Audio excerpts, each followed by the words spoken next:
नमस्कार दोस्तों, क्या आप जानते हैं कि इतिहास की एक ऐसी मेज थी जहां बैठने वाला हर शख्स बराबर था, लेकिन उस मेज पर होने वाली एक बहस ने भारत के दो सबसे बड़े नायकों महात्मा गांधी और डॉक्टर भीमराव अम्बेडकर को एक दूसरे के आमने सामने खड़ा कर दिया था। वह तारीख थी 7 सितंबर 1931। लंदन की कड़ाके की ठंड। एक तरफ दुनिया का सबसे शक्तिशाली ब्रिटिश साम्राज्य खड़ा था और दूसरी तरफ भारत के वे दो दिग्गज नेता। अंग्रेजों की चाल थी फूट डालो और राज करो, लेकिन उस गोल मेज राउंड टेबल पर जो हुआ उसने भारत की आजादी की दिशा ही बदल दी।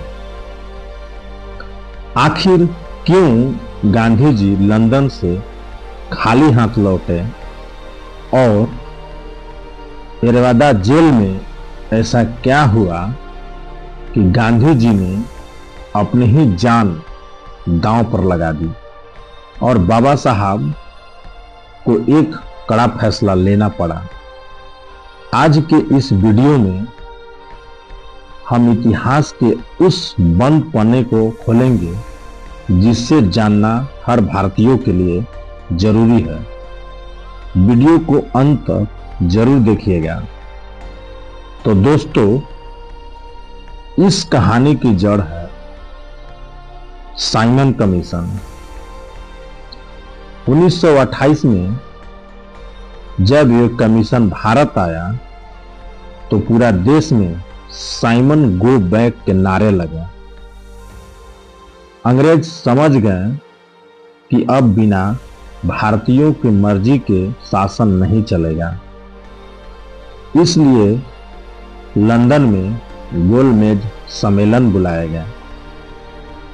पहली कॉन्फ्रेंस 1930 में कांग्रेस शामिल नहीं हुई क्योंकि गांधी जी जेल में थे। बिना कांग्रेस के वे मीटिंग ऐसी थी जैसे बिना दूल्हे की बारात। आखिरकार अंग्रेजों को झुकना पड़ा और मशहूर गांधी इरविन समझौता,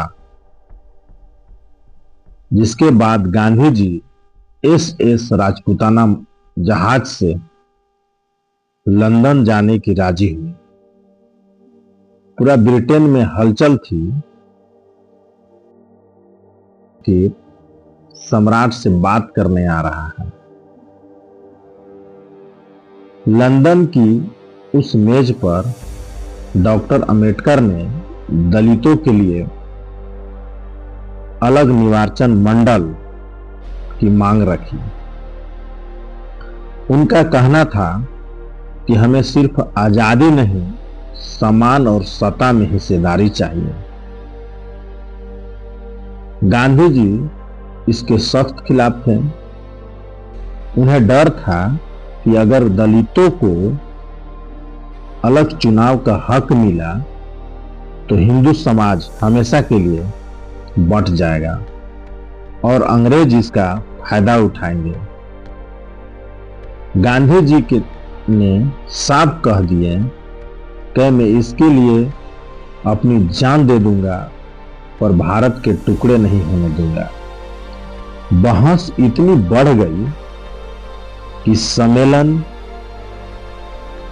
बेनतीजा खत्म हो गया। कोई निष्कर्ष ही नहीं निकला। गांधी जी खाली हाथ भारत लौटे,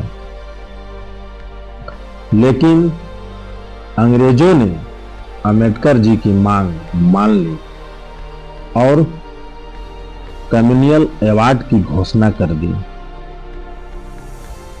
जैसे ही अंग्रेजों ने दलितों को अलग चुनाव का हक दिया तो गांधी जी ने येरवडा जेल में आमरण अनशन शुरू कर दिए।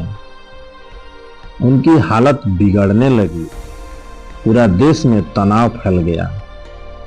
अब सारा दबाव डॉक्टर भीमराव अंबेडकर पर था। एक तरफ उनके समाज के हक थे और दूसरी तरफ गांधी जी की जिंदगी। 24 सितंबर 1932 को बाबा साहब येरवडा जेल में पहुंचे। वहां गांधी जी और बाबा साहब अंबेडकर के बीच जो बातचीत हुई उसने इतिहास रच दिया। गांधी जी ने कहा कि अंबेडकर जी दलितों के लिए जो मांग रहे हो वह कम है, मैं तुम्हें उससे ज्यादा सीटें दूंगा, बस समाज को बांटने से बचा लो। यही था पूना पैक्ट। बाबा साहब ने बड़ा दिल दिखाते हुए अलग निवार्चन मंडल की मांग छोड़ दी और बदले में दलितों के लिए आरक्षित सीट, रिजर्व सीट बढ़ाकर 71 से 148 दी गई। यह समझौता सिर्फ सीटों का नहीं बल्कि एकता और न्याय का मिलन था। तो दोस्तों, गोलमेज सम्मेलन और पूना पैक्ट केवल राजनीतिक मीटिंग्स नहीं थी, वे आधुनिक भारत का नींव थी। एक तरफ गांधी जी की अखंडता थी तो दूसरी तरफ बाबा साहब का संवैधानिक न्याय। आज जब हम अपने ही संविधान को देखते हैं तो हमें उस समझौते की गूंज सुनाई देती है। गांधी जी के एकता और बाबा साहब अंबेडकर जी का हक। आज ये दोनों ही हमारे लोकतंत्र की ताकत है। इतिहास इस महान जंग में आपको क्या लगता है कि क्या बाबा साहब की समझौता करना सही था या गांधी जी के अनशन? अपनी राय कमेंट बॉक्स में जरूर लिखें। अगर आपको यह वीडियो पसंद आया हो तो शेयर करें, लाइक करें और चैनल को सब्सक्राइब करना ना भूलें। मिलते हैं अगले वीडियो में। तब तक के लिए जय हिंद, जय भारत।